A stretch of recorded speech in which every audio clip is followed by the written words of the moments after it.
Good, good. Um, let's see. Do you have a webcam? I sure do. For some reason, it's telling me that Zoom is unable to open my webcam at the moment. Ugh.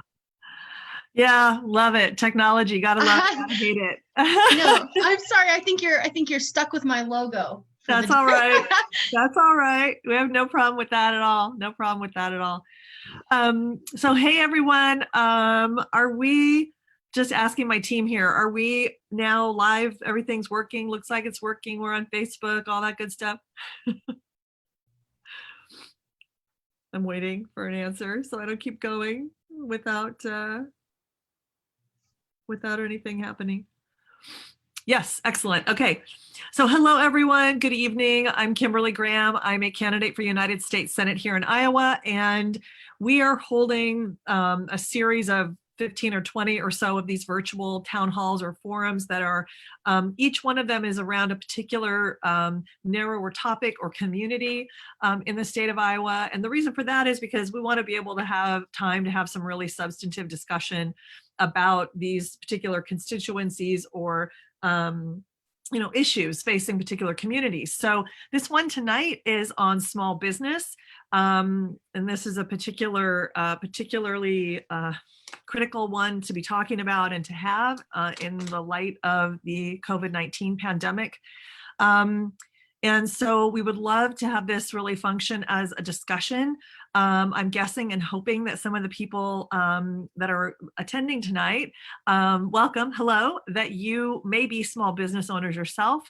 And if so, or just if you want to ask a question or have a point of discussion, please pop your question down into the QA and we will get to it. So I want to just kind of start out by first of all, if you somehow found your way to this virtual event and you don't know who I am, that would be interesting, but so you probably do. But in case you don't, again, I'm Kimberly Graham, running for United States Senate here in Iowa to replace Senator Joni Ernst. And you can read more about me and my life story on kimberlyforiowa.com under About Kimberly. Kimberlyforiowa.com is our website. I really prefer to have these discussions be just that discussion. So I'm not going to talk at you about, me and why I'm running. I really want to hear from you. The purpose of these is to listen to you. So with that, I want to introduce Haley Dixon, who is our guest tonight. Well, you're all our guests, but Haley's our special guest who we've invited. Haley is the owner of Brightside Kitchen. And so Haley, rather than, tell people things and I might get it wrong or whatever, I'd love to have you introduce yourself. And Haley, unfortunately, is not her, technology. We got to love it. We got to hate it. She can't get her webcam to work. So we're just going to have to listen to her voice. So go ahead, Haley. Yes, I'm sorry about that. No problem. So my name's Haley. I'm the chef and co-owner of Brightside Kitchen. We're a little cafe in Clive. That's what we do. Yeah. Awesome. How long have you been in business? Brightside itself has been open for coming up on 3 years. Myself and my business partner have owned it since August. Awesome. Fantastic. So what are the issues that Haley, that you like, what are the immediate issues? Like what's going on? Like talk to us. What's happening? What are the issues that are really like right now for you guys and for all of our small businesses, our small independent restaurants, all our, virtually, all of our small locally owned businesses and larger ones too. But, let's get real, like the small locally owned businesses are going to get hit harder by this because they generally run on tighter margins, right? They don't have a corporation to lean back on where they maybe, can float a month or so of very low sales. So tell us what's going on for you guys. Exactly. Yeah. Small businesses, especially restaurants, all operate in extremely small margins. And so a series of very hard, we had to ask ourselves a lot of questions a couple of weeks ago, make some really hard decisions, because while we want to, do good things for our business, we have to make sure we're doing right by employees, making sure they're staying safe as well. So us, like many others, for a few weeks, we offered carryout options, and then we deemed that it was still unnecessary contact with people, so we decided to shut down for the time being, which is always very scary when you run a business. The idea of it just sitting there without, your employees and your guests filling that space, it's nerve-wracking. My current concerns are the relief that has been laid out for small businesses is still kind of forgetting a lot of groups of businesses. A lot of really small businesses still don't qualify to get any of this support. And like we saw today with the Paycheck Protection Program running out of money, it's gone. Yeah. yeah, there's still, tens of thousands of applications being processed. And it's concerning. I know, I don't know any business owners here in Des Moines who have seen any of that relief money, if they did happen to get approved, but most people I know is still, pending. And at this point, it's not likely that we're going to get any answers to that anytime soon, which is frustrating. Right. Yeah, it is extremely, extremely frustrating. That's one thing that I noticed when I look through the kind of highlights of the stimulus bill that was, passed a week and a half, 2 weeks ago, whenever it was now, Yeah. is I noticed, and maybe because I'm a solo practitioner, like I'm a solo practice law firm owner, so I have a small business myself. Yeah. And so I happen to not have any employees. So it is a different animal. I don't have a whole bunch of people. I mean, I have employees for the campaign, but that's a different thing. Yeah. But for my law practice as an attorney for kids and for parents, it's just me. I do everything. And so that's something that jumped out at me was almost immediately was, what about a solo practice or a one person business? I mean, or a 1 or 2 person business, or just a Exactly. very small business. What the government, and what Congress sometimes calls a small business is like a $10 million, $15 million a year business. Exactly. Yes. And that to me is not small. Like, I guess we need another term, like maybe micro business. I don't know. Yeah. But to me, that's not small business. I understand that's small compared to Walmart. That's small compared to Amazon, but that's not small, to most folks. Yes. And we have so many of those very small businesses. I just was actually listening to a video by Deirdre DeGier last night, who ran for Secretary of State in 2018, and she works with small businesses for a living. That's what she does. And she said a statistic that, I knew it was a lot, but I didn't know the exact number. It blew my mind. Something around 50%, half of all jobs in Iowa from small businesses, come from small businesses. Yeah. And that's a huge number. Mm-hmm. Yeah. And so I noticed in the stimulus bill, it didn't really appear to me as though there was very much targeted help for those micro businesses, shall we say, small, where you have one restaurant, or you have, one, like maybe you run, I don't know, an in-home daycare, and all the parents have now pulled their kids out, and that's what you were depending on for your income or something. We have a question. How is Iowa handling the virus? You just looking for not very well, Matt, in my opinion. Not very well at all. I just read something yesterday about the fact that Minnesota, that has more people than we do, and more people in cities. So in other words, a higher density of population, right, than we do in Iowa, has fewer cases than we do. I believe that's what I read yesterday. That shouldn't be. Clearly, there's something happening with the leadership in Minnesota that isn't happening with the leadership in Iowa to have created that. Because if you look at the density of how we live in Iowa, you would think we would probably have a lower number of cases. And we don't. What do you think, Haley? What are your thoughts on that, Haley? Yeah, I do think that we skipped some important steps early on that would have helped us be able to get back to some sort of normal operations sooner. And now, realistically, we still don't have this shelter in place order, which I think would be beneficial to some people. But where it is now, we're still realistically 4 to 6 weeks out from being able to consider some sort of normal operating hours for small businesses. And so that is also kind of frustrating to look at our leadership and see a kind of disregard for getting to the root of the problem. Mm-hmm. Yep.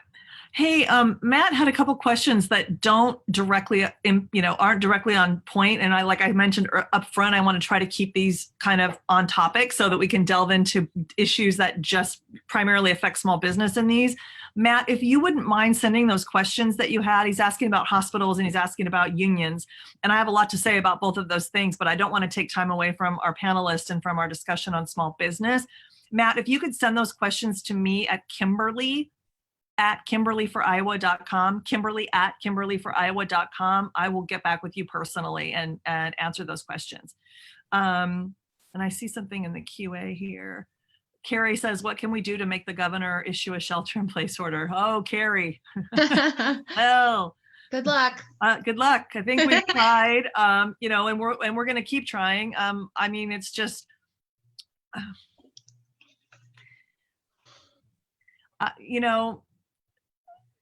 people in the Iowa legislature, Senator Rob Hogue, Senator Liz, or House of Representative Liz Bennett, Senator Claire Celsey, there's been many Democratic leaders in the Iowa legislature who have publicly, repeatedly called on the governor to issue a stay-at-home or shelter-in-place order.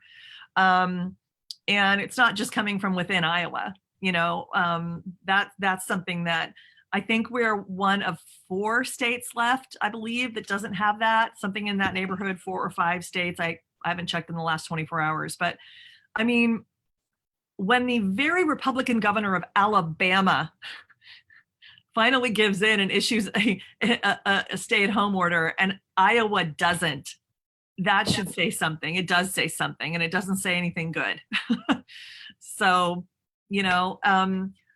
there's just no way to, I'm not going to sugarcoat it. I'm not going to BS people. This will cost people their lives. The lack of a stay-at-home order will cost people their lives. Whose life exactly, we'll never know, but it will cost people their lives because this virus, unfortunately, is so frightening because you can look and feel 100% healthy and be infected and be able to infect others.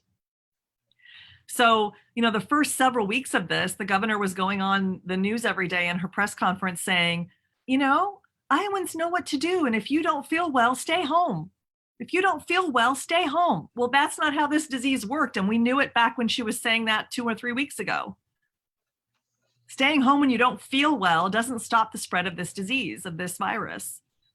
You have to just stay home, period, if you can, if your work permits it. They've started to test virtually everyone in Iceland. The virus does exist in Iceland. They've had cases in Iceland, but because it's such an isolated and smaller community, smaller country, I just read this yesterday. They have now discovered that at least in the Iceland testing they're doing of everyone, they're testing everyone, even people who are asymptomatic, no symptoms.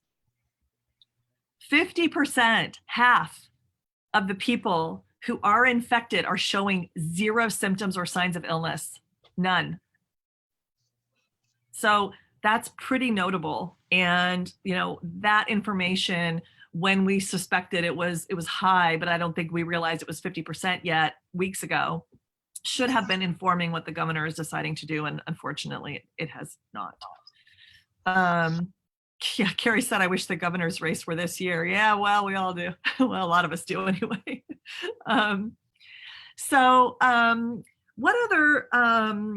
What other issues in particular? Obviously we need another stimulus package with more actual funding for small businesses, and what I would call, and you would probably call micro businesses, for Yes. far smaller businesses. Do you think, what would you think of, so my understanding is that Canada has decided to give every adult $2,000 for, I believe it's 3 months. It's 3 or 4. I can't remember the number right Yes, I now. believe it's 4. What would you think of, I mean, so I realize that that may not like cover your rent and things like that, but Mhm. if the US is not going to come forward with more money for actually micro small businesses, would at least a monthly benefit for a number of months at least help your employees and help you guys like make it financially? Yeah, I think something like that is definitely something to consider. My other thoughts are something that we're going to have a troubles with when everything kind of smooths over is getting our customers back, and that's going to be the most important step in building our businesses back up. And when most of the population right now is out of work or financially unstable, the $1,200 band-aid that we threw at it doesn't get them out stimulating anything. That's paying bills now. It's going to, medical fees. It's by no means stimulating our economy. And I do think we need to maybe take a step back and look at doing something like that again, and in a way that other countries have done it, where it's for several months.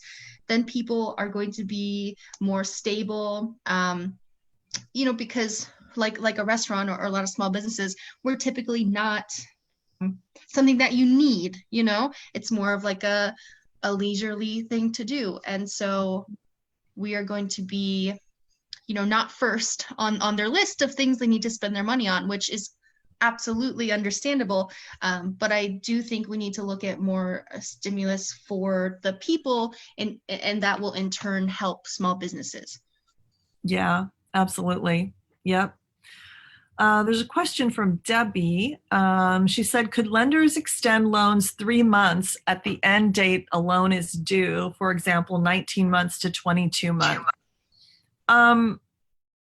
Debbie, can you say more about that? What particular kinds of loans are you talking about? I'm not sure. Are you talking about the paycheck protection loans, which are to small business?